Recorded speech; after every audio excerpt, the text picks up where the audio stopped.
तुम नहीं थी तो तुम्हारे ससुर का तो बड़ा बुरा हाल था। मम्मी जी, नेहा दीदी का फोन है। स्वरा की आवाज पर नलिनी ने फोन हाथ में लिया। हेलो कहते ही नेहा की घबराई सी आवाज आई। मम्मी, एक प्रॉब्लम हो गई है। माँ बाथरूम में गिर गई हैं। उनके बाएं हाथ में फ्रैक्चर आया है। अरे कैसे, कहाँ, कब, अभी कैसी हैं? कोई है उनके पास? नेहा की माँ यानी सास के गिरने की खबर सुनकर नलिनी ने एक साथ कई सवाल पूछ डाले। तो पर उत्तर में नेहा ने रोनी आवाज में बोला, वो इंदौर में है। आज रात उन्हें अहमदाबाद के लिए चलना था। उन्हें हाथ में फ्रैक्चर हुआ है। अब कैसे आएंगी मम्मी? अब मेरा क्या होगा? 2 हफ्ते बाद सलील को कनाडा जाना है और अगले हफ्ते मेरी डिलीवरी है। मम्मी, आप आ पाओगे क्या? नेहा के पूछने पर नलिनी एकदम से कोई जवाब नहीं दे पाई। 1 महीने पहले ही बेटे का ब्याह किया है। नई नवेली बहू को देखते हुए प्रोग्राम तय हुआ था कि डिलीवरी के समय नेहा की सास अहमदाबाद आ जाएंगी और 1-1.5 महीने रुक कर वापस आएंगी, तब वह जाएगी। ऐसा कम से कम 2.5-3 महीने तक नेहा और उसके बच्चे की सार संभाल हो जाएगी। तो घबरा मत, देखते हैं क्या हो सकता है। नेहा को तसल्ली देकर नलिनी ने फोन रखा और प्रेग्नेंट बेटी की चिंता में कुछ देर यूं ही बैठी रही। परिस्थिति वाकई विकट थी। समधन जी के हाथ में फ्रैक्चर होने से उनके साथ साथ सबके लिए मुश्किलें बढ़ गईं। क्या कैसे होगा, इस चिंता से उन्हें बहू सर ने उबारते हुए कहा, मम्मी जी, आप दीदी के पास अहमदाबाद चली जाइए, मैं यहाँ सब संभाल लूंगी। नलिनी के हिचकिचाने पर उसके ससुर भी बोले, इतना सोचने वाली कौन सी बात है? नील तो है यहाँ, अब तो सुरा भी है। तुम और उपेंद्र तुरंत निकलो। पर पापा जी, आप कैसे रहेंगे? आपकी देखभाल, परहेजी, खाना सब हो जाएगा। मेरे बेटे बहू नहीं होंगे तो क्या तुम्हारे बेटे बहू तो है ना? अरे पापा जी, नील को तो ऑफिस से फुर्सत नहीं है और इसे आए अभी महीना भर ही हुआ है। इसके भरोसे कैसे?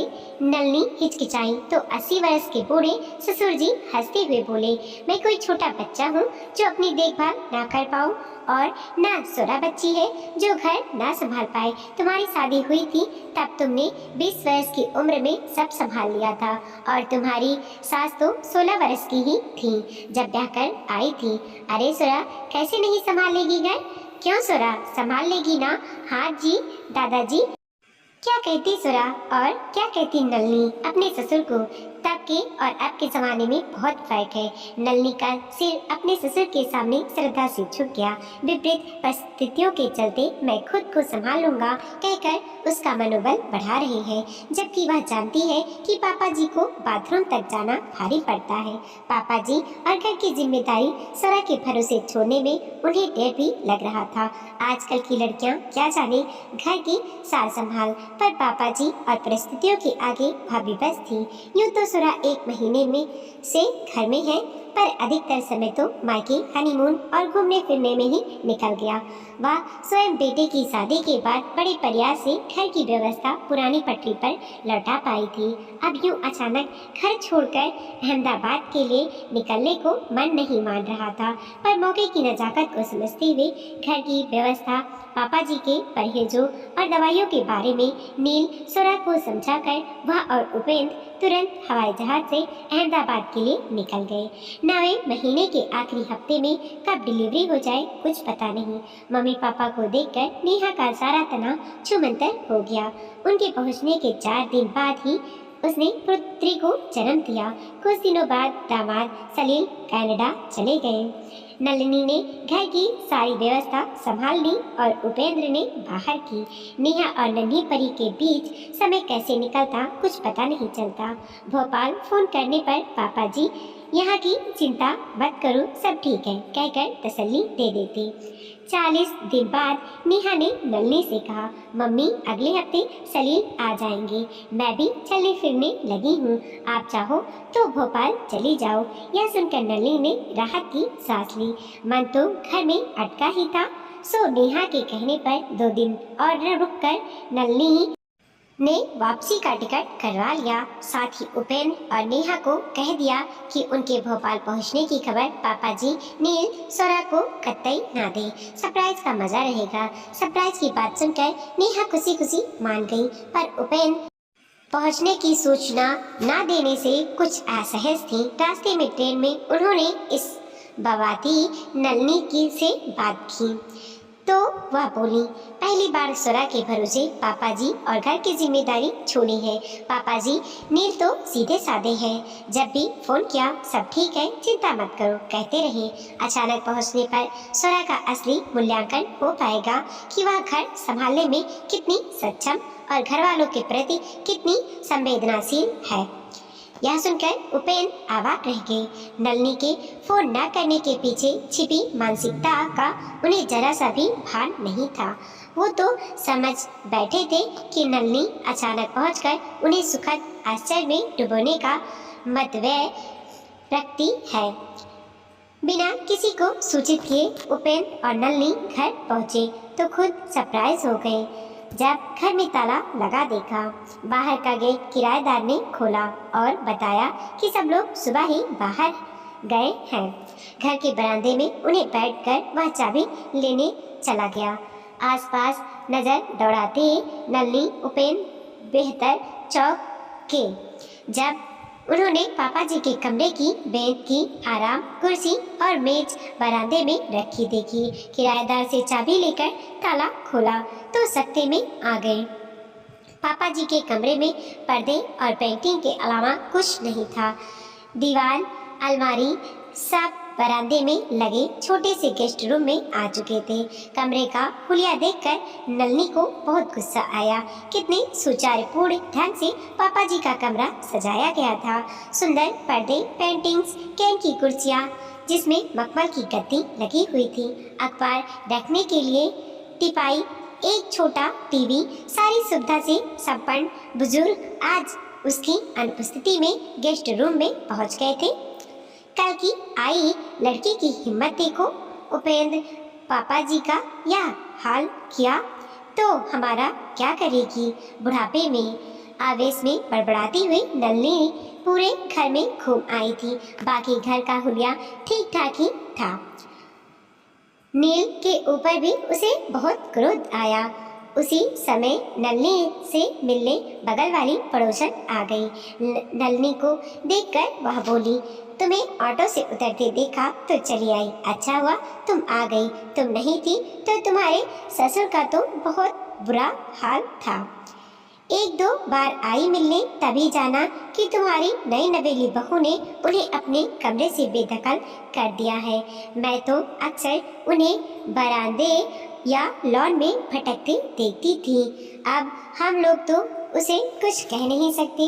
वैसे भी आजकल की लड़कियां किसकी सुनती हैं। कहीं पलट कर मुझे कुछ कह देती तो भाई मैं तो न सह पाती। बस तुम्हारे ससुर को देखकर बुरा लगता था।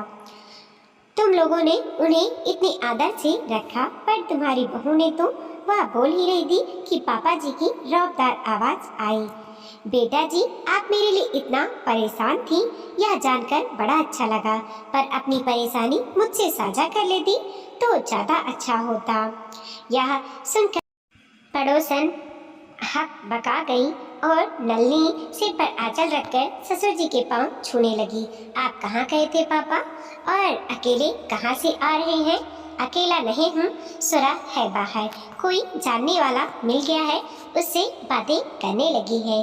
पर ये बताओ, तुम लोग आने वाले हो, ये किसी को बताया क्यों नहीं। पापा जी ने पूछा तो उपेंद्र बगले छाते हुए बोले, नलिनी आप लोगों को सरप्राइज देना चाहती थी। उपेंद्र की बात सुनकर पापा जी कुर्सी से अपनी छड़ी टिकाते हुए बोले, सरप्राइज तो हमें अच्छे से हो गए, पर जान जाते तुम लोग आने वाले हो तो डॉक्टर का अपॉइंटमेंट ना लेते, घर ही मिलते। सब ठीक तो है पापा, उपेंद्र ने चिंता से पूछा तो वह बोले, सब ठीक है भाई, डायबिटीज कंट्रोल में है। पापा जी आप यहाँ कैसे आ गए। मतलब इस छोटे से गेस्ट रूम में।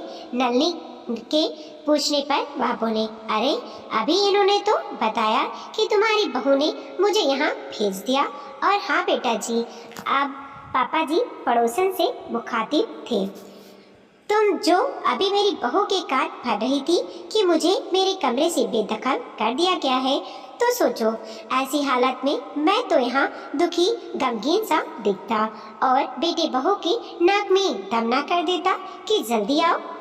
सॉरी अंकल जी, मैंने जो महसूस किया सो कह दिया, नलनी से। दिक्कत यही है, हम जो महसूस करते हैं वही सही पात्र से नहीं कहते। तुमने जो महसूस किया उसकी चर्चा मुझसे कर लेती तो ठीक रहता। अब देखो, जैसे मैं अपने बेटे बहू से नहीं कह पाया कि मेरे बड़े से कमरे में मुझे अकेलापन लगता है। नलनी उपेंद्र ने इस घर का सबसे अच्छा कमरा मुझे दिया, इतने प्यार से सजाया सवारा। पर सच कहूँ, कमरे से बरामदे और लॉन के बीच की दूरी के चलते आलसवश टहलना छूट गया। अरे, तो ये बात पहले क्यों नहीं कही पापा जी? नलनी के कहने पर पापा जी भावुक होकर बोले। संकोच बस ना कह पाया। कैसे कहता बेटी? जिस कमरे के पर्दे के सिलेक्शन के लिए तुम 10 दुकानें घूमी हो, जिसके डेकोरेट के लिए तुम घंटों नेट के सामने बैठी हो, उस कमरे के लिए कैसे कह देता कि मुझे यहाँ नहीं रहना? तो मेरी प्यारी बहू है, पर तेरी बहू तो मेरी माँ बन गई। वाह, तो सीधे ही बोली, दादाजी आप दिन भर कमरे में क्यों बैठे रहते हैं? आलस छोड़िए, बैठे बैठे घुटने और खराब हो जाएंगे। उसने मेरे कमरे से कुर्सी मेज निकलवा कर बरामदे में डलवा दिया। मैंने कहा कि लेटने के लिए कमरे तक जाना भारी पड़ता है, तो यह सुनकर तुम्हारी बहू बोली, दादाजी जब तक सर्दी है तब तक के लिए गेस्ट रूम में शिफ्ट हो जाइए। मुझे भी सही लगा। आराम करने की तलब होने पर बरामदे और लॉन से गेस्ट रूम आना सुविधाजनक था। गेस्ट रूम से लॉन बरामदा सब दिखता है।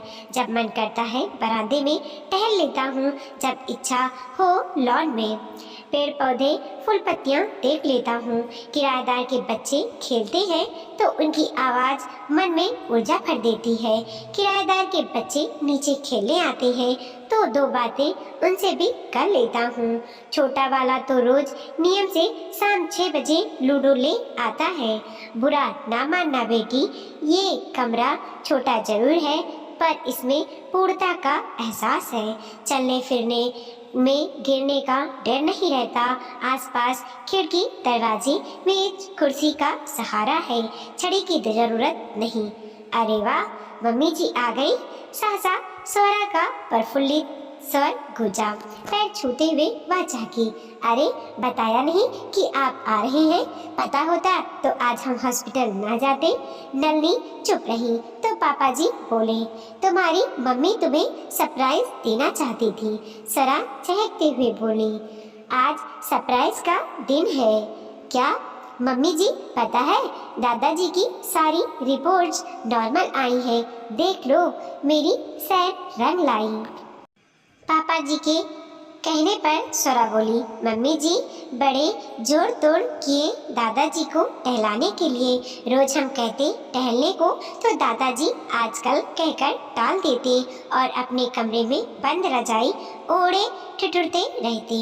बस एक दिन इलाज निकाला, पापा जी की रजाई और दीवान कमरे से हटाकर यहाँ डाल दी। अब प्यासे को कुएं के पास तो जाना ही था। इस कमरे के पास बरामदा होने से इनका अड्डा यहीं जमने लगा है। बरामदे और लॉन की पूरी धूप वसूलते हैं। स्वरा हंस रही थी, पापा जी मुस्कुरा रहे थे, पर नलनी मौन थी।